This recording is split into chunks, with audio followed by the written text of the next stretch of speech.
చాలా కాలం నుంచి ఏపీలో లిక్కర్ కేసు అని, సిట్ విచారణ అని, విచారణలో కీలక అంశాలు అని, ఆ తెలుగుదేశం పార్టీ పత్రికలు, టీవీ ఛానళ్ళు పెద్ద పెద్ద హెడ్డింగ్‌లు పెట్టి, ఏవేవో కథనాలు రాసి, టన్నుల బంగారని, ఇంకా ఆఫ్రికాలో ఏకంగా బంగారు ఫ్యాక్టరీలే పెట్టారని చెప్పి గాని చెప్పుకుంటూ వచ్చారు.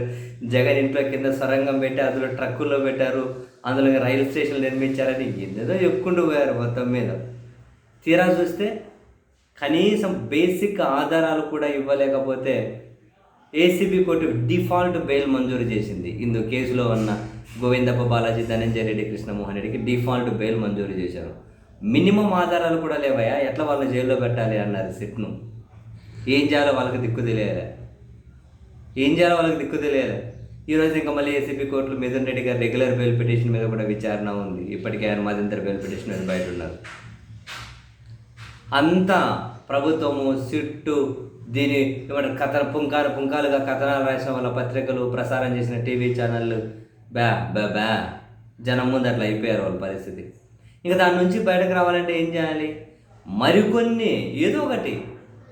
మరికొన్ని పేర్లు ఈ కేసులో అని చెప్పి తీసుకొని వచ్చేసి, మరికొన్ని ఆధారాలు అని చెప్పి అరెస్ట్ చేసి నెలలు జైల్లో పెట్టిన వాళ్ళ మీద ఒక ఆధారం లేదని కోర్టు వదిలేసింది. ఇప్పుడు కొత్తగా మరికొందరు వైసీపీ నేతల మీద సిట్టు దృష్టి సారించబోతుందట. ఇంత పొడవు కథనాలు రాసుకుంటూ వచ్చారు. సో ఆ పత్రికలు రాసుకుంటూ వచ్చారు. వాళ్ళ పత్రికల్లో అంటే ఇంకేదో ఆ సిట్టు వాళ్ళు రాసుకున్నట్లు ఏదో చేసుకుంటూ పోతుంది కదా. మరికొందరు వైసీపీ నేతలు అటు చూడండి, మరో 4 కీలక వైసీపీ నేతలకు లిక్కర్ ముడుపులు అందినట్టు సిట్టు తాజా విచారణలో ఆధారాలు లభించిందట. అదేందో ఆ సిట్టు ఆధారాలన్నీ పత్రికలకే ఇస్తుంది, కోర్టుకు మాత్రం ఇవ్వరు. ఆధారాలన్నీ ఇలాగే ఇస్తారు, కోర్టుకు మాత్రం ఇవ్వరు. కోర్టు అడిగినా ఇవ్వరు.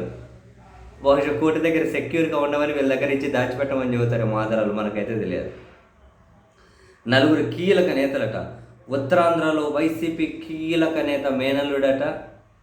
గోదావరి జిల్లాలో డీడీఆర్ బాండ్లు అంటే గుర్తొచ్చే మాజీ మంత్రి అట. గుంటూరు జిల్లాలో మాటకారి నాయకుడిగా పేరున్న మాజీ మంత్రి అట.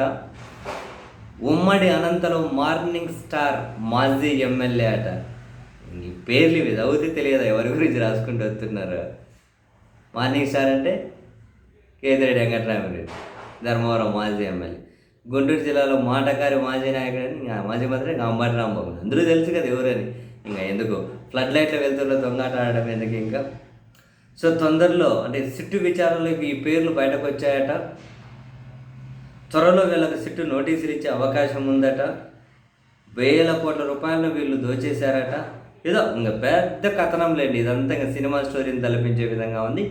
మొత్తం మీద ఇప్పుడు ఇందులోకి మరో 4 కీలక నేతలని ఈ వైసీపీ నేతలకు లింకులు పెట్టుకుంటూ రాసుకుంటూ పోతూ ఉన్నారు. ఇప్పటికి అరెస్ట్ చేసిన వాళ్ళకి ఏం ఆధారాలు లేక వదిలేశారు. ఇప్పుడు కొత్తగా ఇది అదేదో అంటారే, మరి టక్కని ముగించలేరు కదా.